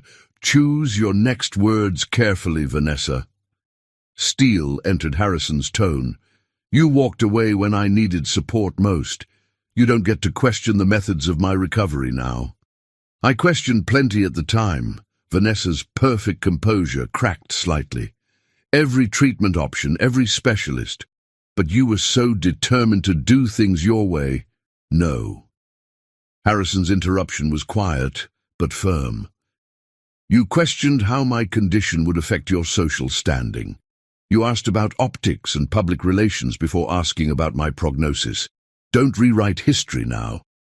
James watched this exchange with growing discomfort. Mother, perhaps we should— Your father abandoned his responsibilities, Vanessa cut in, to the company, to our position in society. To you? Harrison's laugh held no humor. Yes, how inconsiderate of me to become ill and disrupt your carefully planned life. Tell me, did you even read the medical reports before filing for divorce, or did you just sign where your lawyer indicated? Emberlyn stood quietly, moving to leave them to their family discussion, but Harrison caught her hand. Stay, please. His eyes met hers, conveying volumes. You're part of this now. Ah, yes. The miracle worker. Vanessa's tone dripped sarcasm. Tell me, dear, was it before or after he regained feeling that you decided to upgrade from caregiver to companion? That's enough. Harrison's voice cracked like a whip. You can question my choices, Vanessa, but you will not insult the woman who stood by me when my own wife ran at the first sign of difficulty. I moved with the boy who will inherit everything you've built, she corrected. I protected our son's future while you wallowed in self-pity. Protected him. Something dangerous entered Harrison's tone. You shipped him across an ocean rather than let him see that life isn't perfect, that people can struggle and still recover, that love means staying even when things get hard. James made a small sound, drawing their attention. The boy, almost a man, stood straighter under their combined gaze. I wanted to stay, he said quietly. I asked to stay. The words fell into sudden silence like stones into still water. Vanessa's perfect composure slipped further. James, don't— No, Mother. His voice grew stronger. I wanted to help. I wasn't afraid of seeing Father ill. I was afraid of never seeing him again. He turned to Harrison, years of unspoken words hovering between them. I read about your recovery online, every article, every medical update. I'm proud of you, Father. Harrison's hand trembled slightly in Emberlyn's grasp, not from weakness now, but from emotion. Thank you, son. How touching.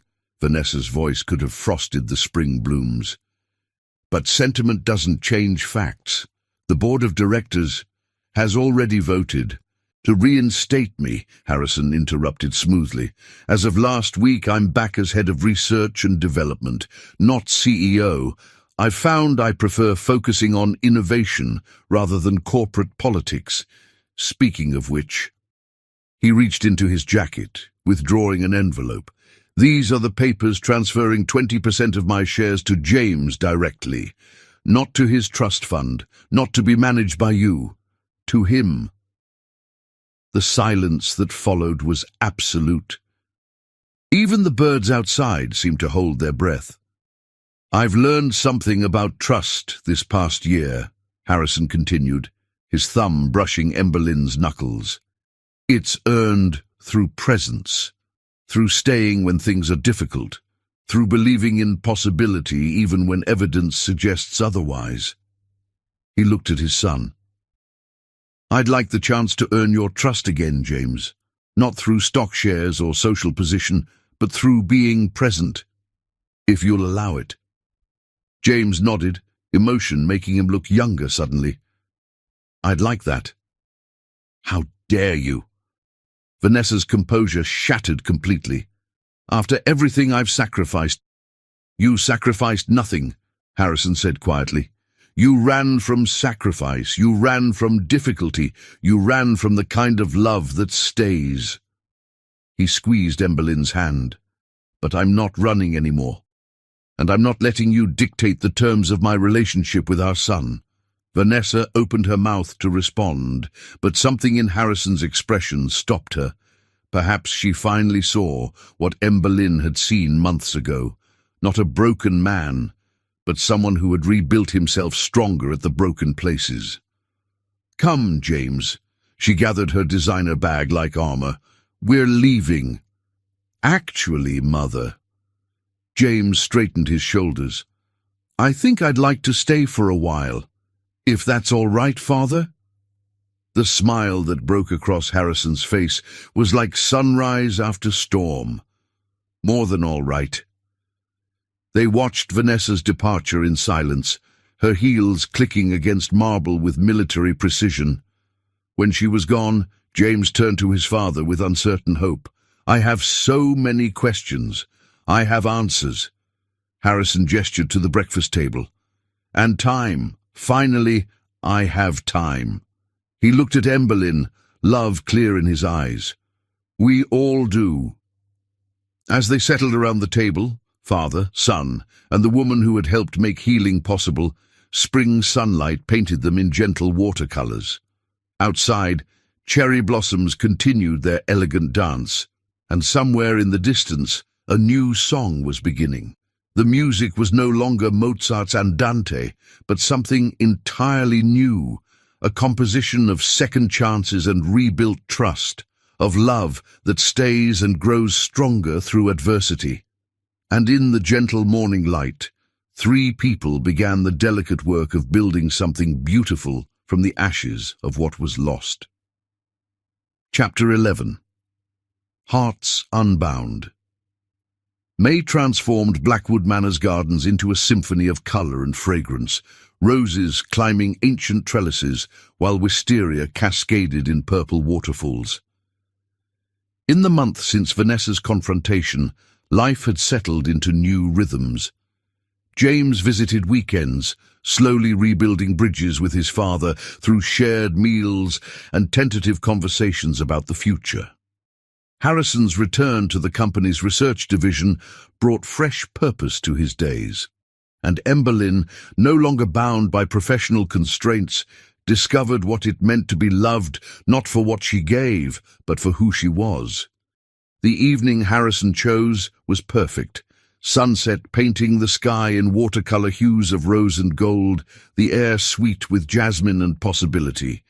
He had asked Emberlyn to meet him in the greenhouse, where their story had truly begun months ago, with broken orchids and shared confessions. "You've arranged everything differently," Emberlyn observed as she entered, noting how the plants had been shifted to create a winding path through the tropical foliage. Tiny lights twinkled among the leaves like earthbound stars. "I had help." Harrison emerged from behind a stand of bamboo, moving with the fluid grace that still sometimes surprised them both. "James has quite the eye for design, it seems." The mention of his son brought a warm smile to Emberlyn's face. "He's blooming here, you know. Like these orchids. All they needed was the right environment to thrive." Speaking of orchids, Harrison guided her around a corner where a familiar white bloom held court among its more exotic cousins. "Do you remember this one?" "The Survivor." Emberlyn's fingers ghosted over delicate petals. "From the broken pot, that day when you first moved your fingers intentionally. You saved it." His voice held meaning beyond the flower. "You saw beauty and possibility where others might have seen only wreckage." "Harrison, let me finish." He took her hands in his touch sure and steady, a miracle they both still marveled at daily.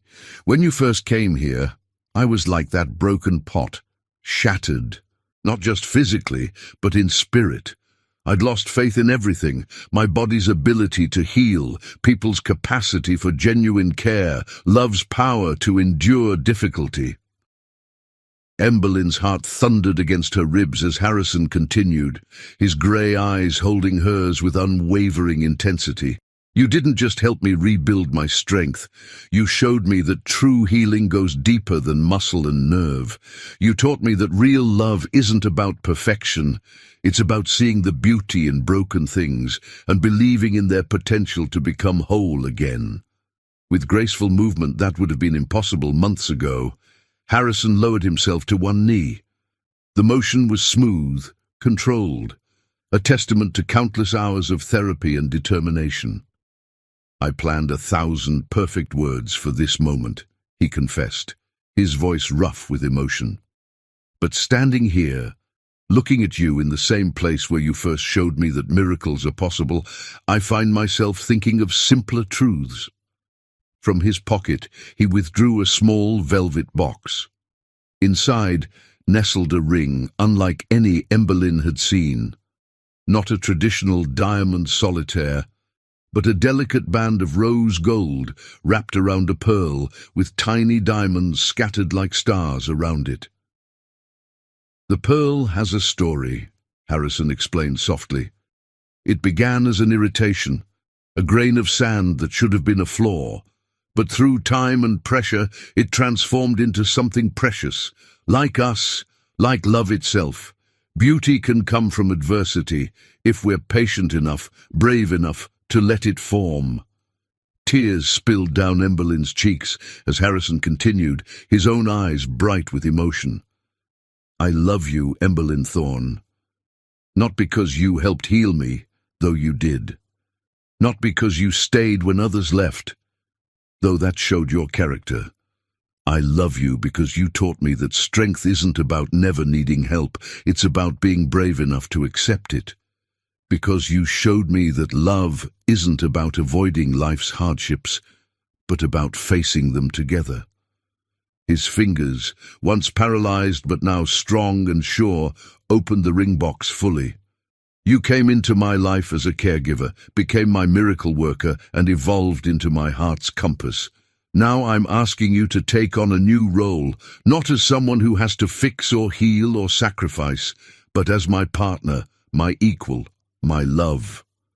The greenhouse held its breath as Harrison asked, "Will you marry me, Emberlyn? Will you help me write the next chapters of our story, whatever they may hold?"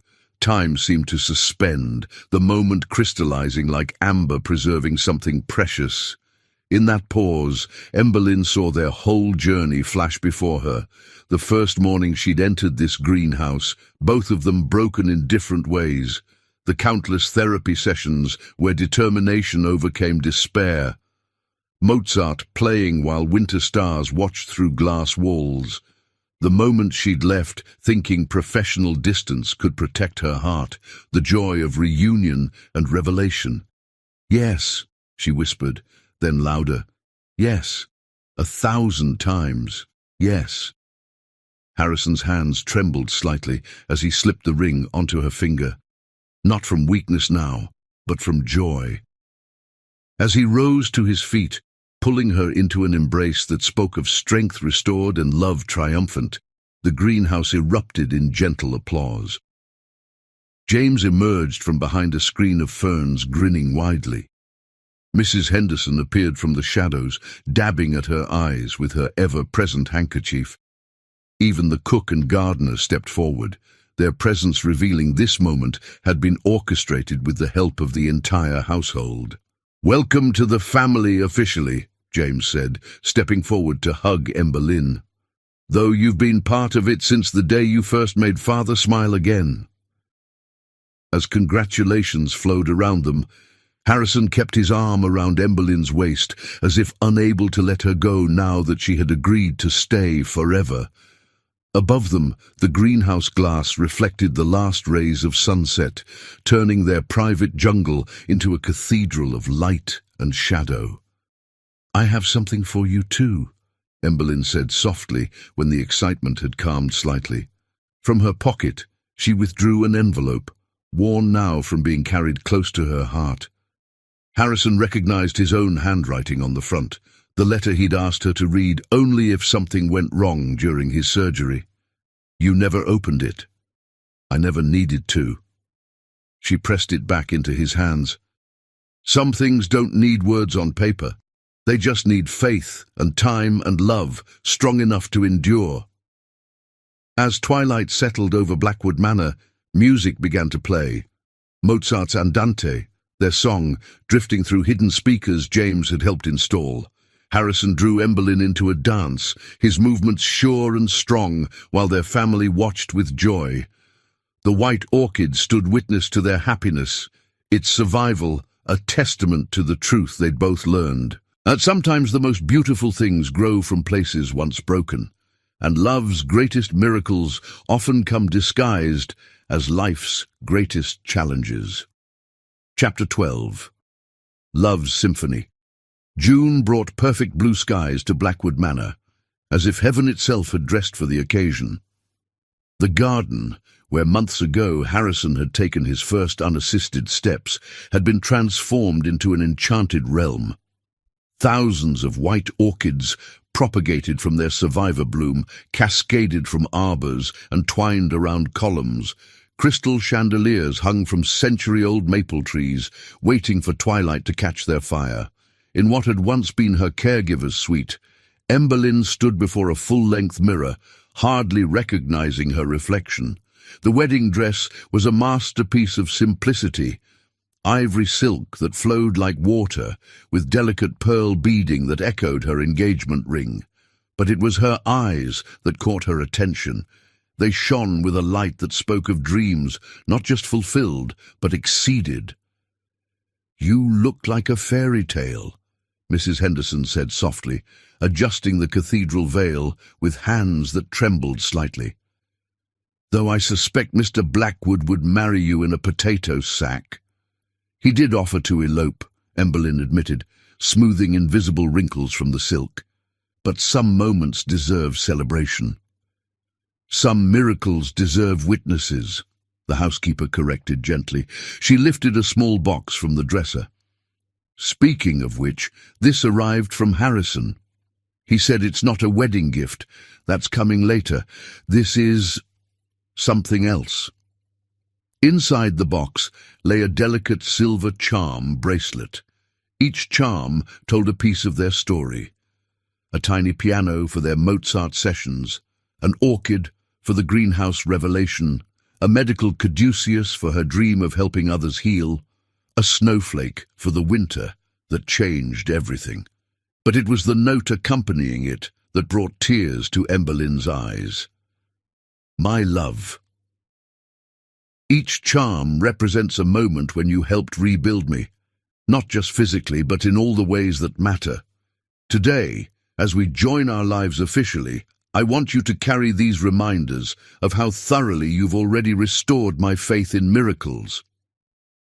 Today and always. Harrison." A knock at the door interrupted her emotional moment. James entered, looking handsome and grown up in his best man's tuxedo. "Father sent me to check if you're having second thoughts about joining our crazy family," he said with a grin that mirrored Harrison's. "Though I'm supposed to convince you to stay if you are." Emberlyn laughed, dabbing carefully at her eyes. "No chance of escape plans. I'm exactly where I want to be." "Good." James's expression softened. "You know, I used to be angry that you helped him when we didn't, but I've realized something. Sometimes it takes an outsider to show us what real love looks like. You taught our whole family that." Before Emberlyn could respond, music began drifting through the open windows. Not Mozart this time, but a string quartet playing something original. Harrison had commissioned it specially, weaving themes from their beloved Andante into a new composition that spoke of transformation and joy. "That's our cue," Mrs. Henderson said, doing one final check of Emberlyn's appearance. "Ready to become Mrs. Blackwood?" "I've been ready since I first heard him play Mozart again," Emberlyn admitted softly. The garden path to the ceremony site had been laid with white rose petals, their fragrance rising like incense in the warm June air. As Emberlyn began her walk, guests rose in appreciation, but she hardly noticed them. Her entire world narrowed to the man waiting beneath an arch of orchids and roses. Harrison stood tall and straight, his recovery now so complete that newcomers would never guess the journey that had brought him here. But Emberlyn saw beyond the perfect posture and confident stance.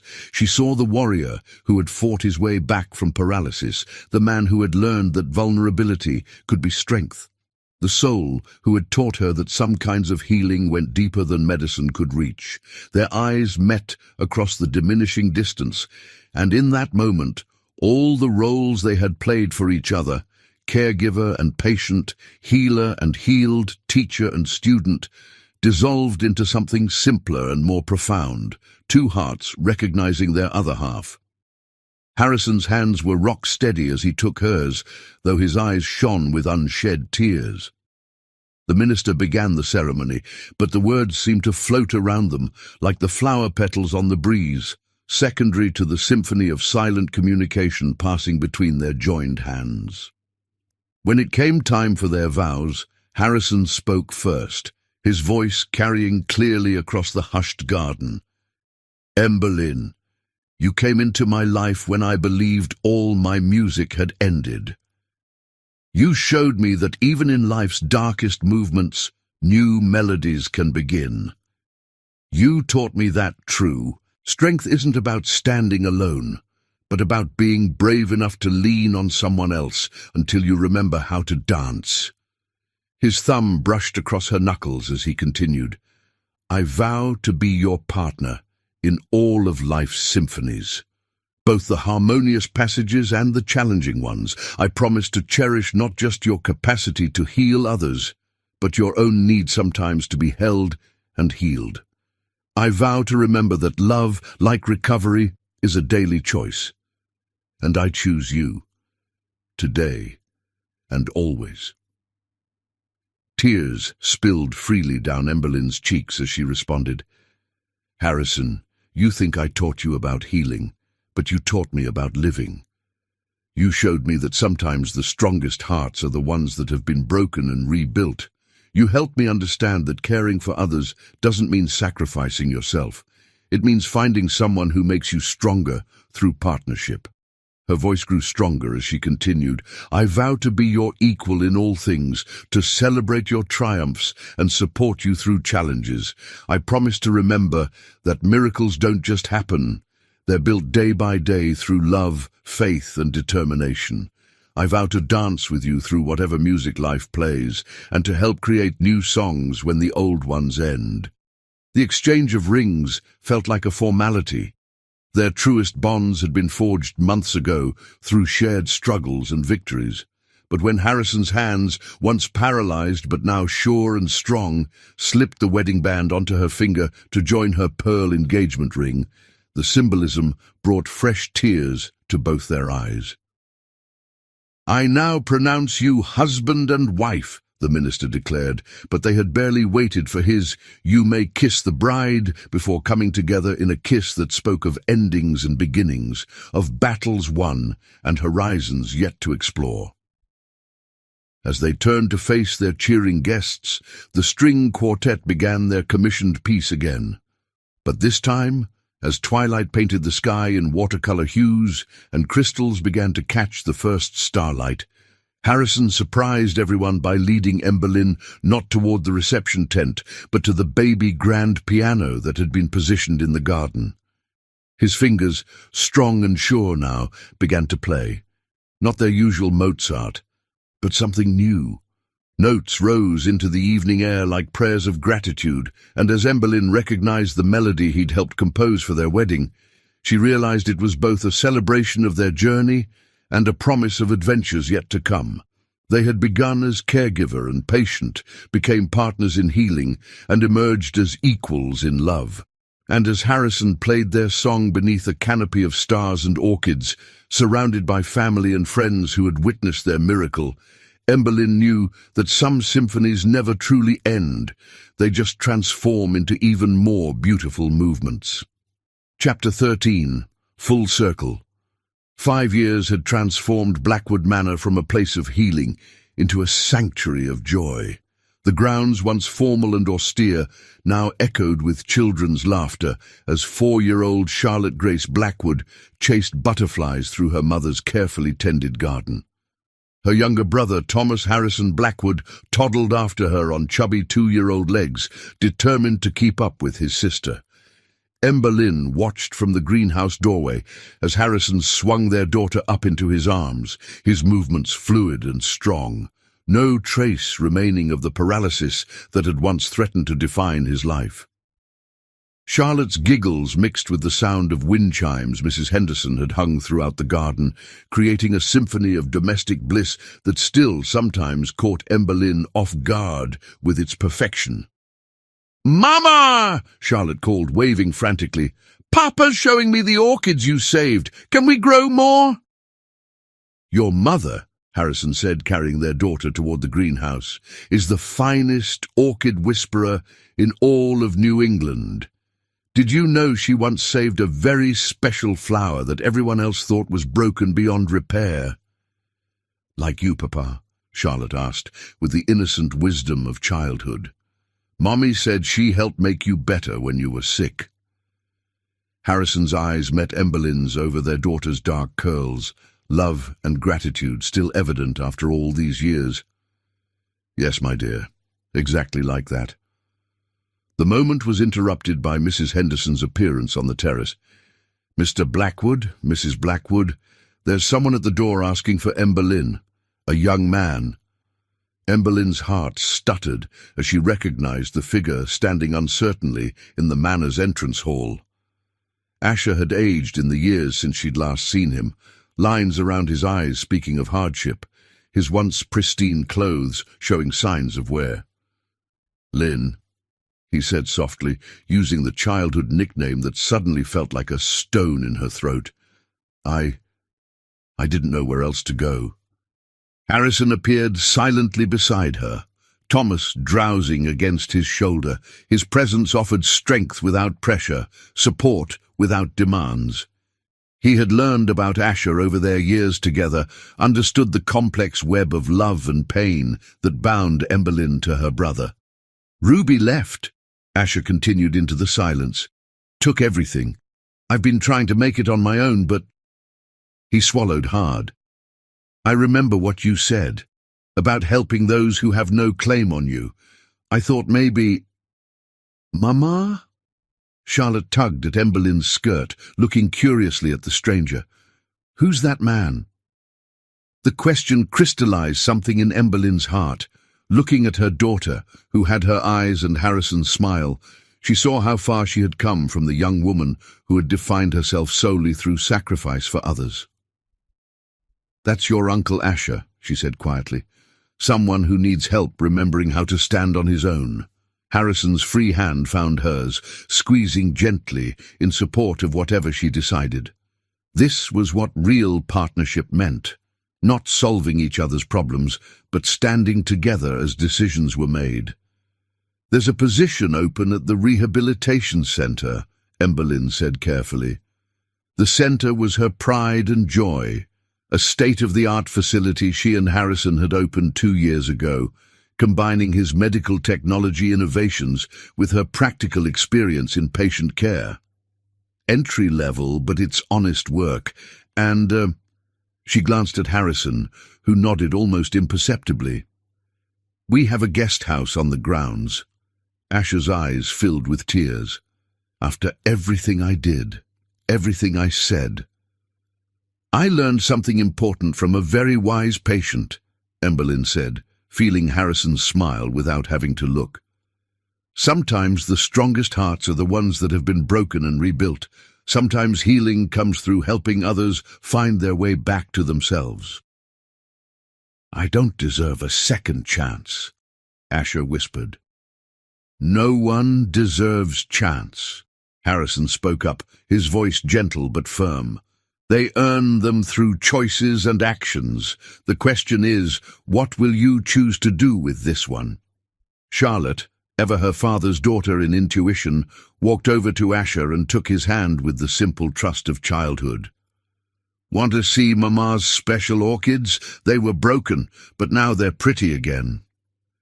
A laugh that was half sob escaped Asher as he let his niece pull him toward the greenhouse.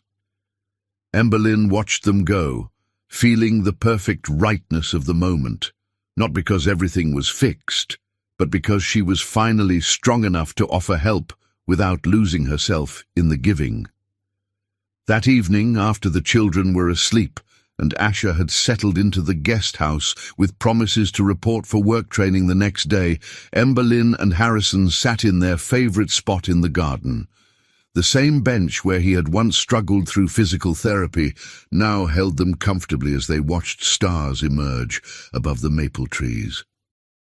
Thank you, she said softly, leaning into his embrace, for understanding why I needed to help him. You taught me about second chances, Harrison reminded her, pressing a kiss to her temple. About seeing potential in broken things. How could I do any less? From the house came the faint sounds of Mozart, James practicing for his upcoming conservatory audition. He spent every holiday and school break at the manor now, his relationship with his father fully healed.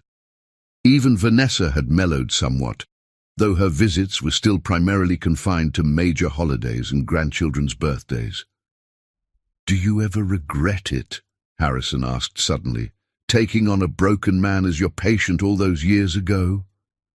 Emberlyn turned in his arms to face him, seeing in his eyes not the powerful medical innovator the world knew, but the vulnerable soul who had taught her that love was worth every risk. "The only thing I regret was almost walking away when I fell in love with you." He kissed her then, 5 years of marriage having done nothing to diminish the spark between them. Above them, the wind chimes played their gentle symphony, mixing with distant Mozart and the rustle of maple leaves in the summer breeze. Life had taught them both that healing rarely followed a straight path. Sometimes it took detours through heartbreak, through letting go, through learning to trust not just others but yourself. But as they sat together in the garden that had witnessed their journey from caregiver and patient to equals in love, they knew that the most beautiful symphonies were often the ones composed of both harmony and discord, of endings that became beginnings, of broken things made whole again through love's patient grace. Charlotte's orchid collection would soon fill an entire greenhouse. Asher would slowly earn back his place in their family through small choices and consistent effort. Thomas would grow up to combine his father's brilliant mind with his mother's compassionate heart. And Harrison and Emberlyn would continue to build their life together, knowing that every day was a choice to heal, to grow, and to love. Not despite their broken places, but because of how beautifully they had learned to mend them together. Final chapter. Love's eternal lessons. 10 years after Emberlyn first walked through Blackwood Manor's gates, she stood in the hospital auditorium, addressing a graduating class of nursing students. The lecture hall was packed with young faces, eager to begin their caregiving journeys. But her message went beyond medical training. "When I first became a caregiver," she began, her voice carrying clearly through the room, "I thought healing was about fixing what was broken. I had spent my whole life trying to fix things, my broken family, my lost brother, other people's pain. It took a patient who became my greatest teacher to show me that true healing isn't about fixing people. It's about standing beside them while they find the strength to rebuild themselves." In the front row, Harrison sat with their children. Charlotte, now 9, and already showing signs of her mother's compassionate heart. Thomas, 7, with his father's analytical mind. And their youngest, Hope, 5, who combined both parents' strongest traits. Beside them sat James, now a successful concert pianist, who performed benefit concerts for their rehabilitation center.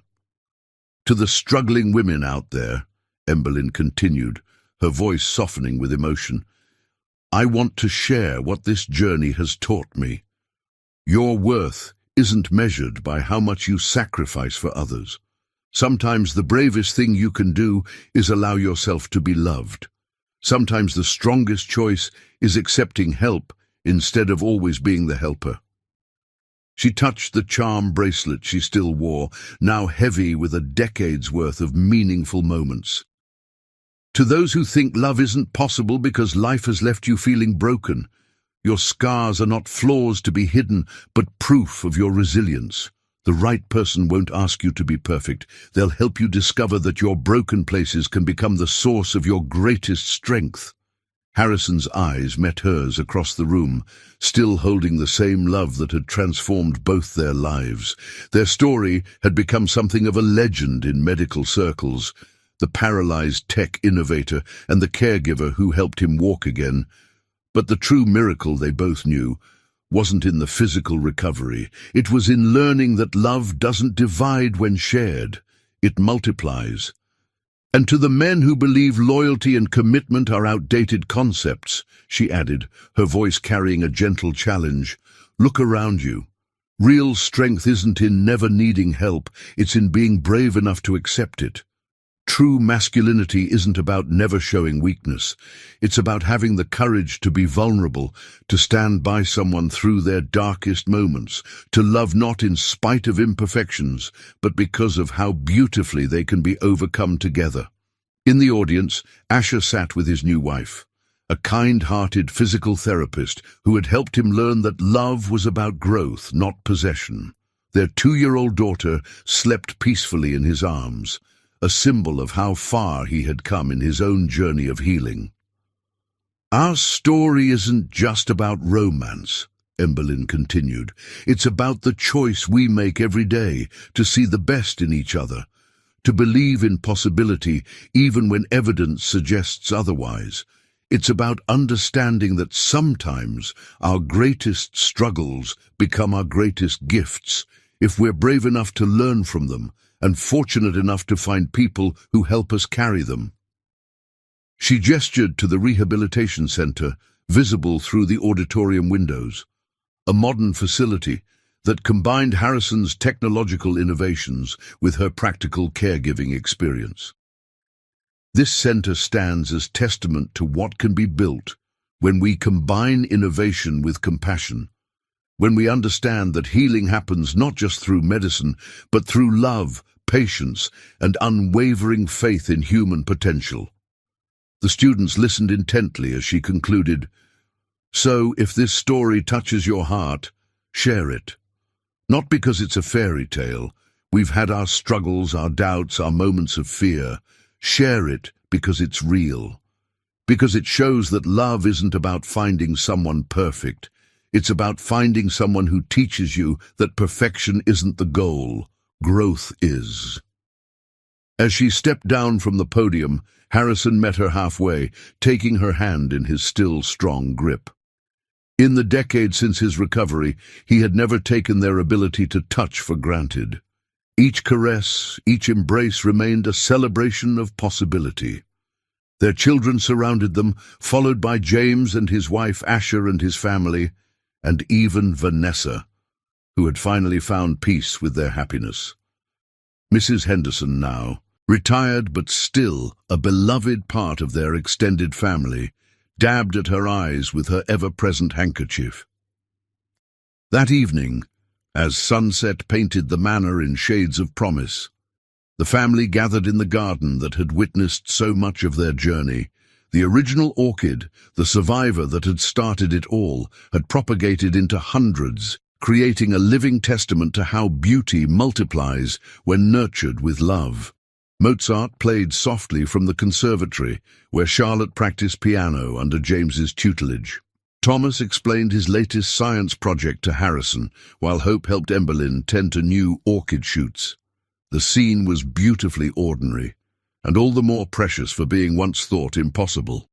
"To anyone reading this story," Emberlyn whispered to the evening air, "know that your broken places don't define you. They prepare you for a love strong enough to handle both your scars and your light. Share this message not because it's ours, but because it might be someone's hope when they need it most." Harrison squeezed her hand, still able to read her thoughts after all these years. Above them, the first stars appeared, while wind chimes played their gentle symphony. The music of their life together had evolved from Mozart's Andante to something richer, a composition of family bonds, healed wounds, and love that grew stronger with each passing season.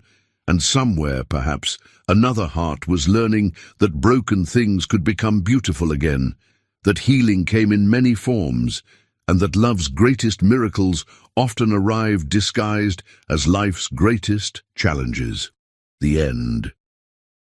To all who read this tale, share it with someone who needs to believe in healing, in second chances, in love's power to transform. For in sharing stories of hope, we become part of the healing journey ourselves.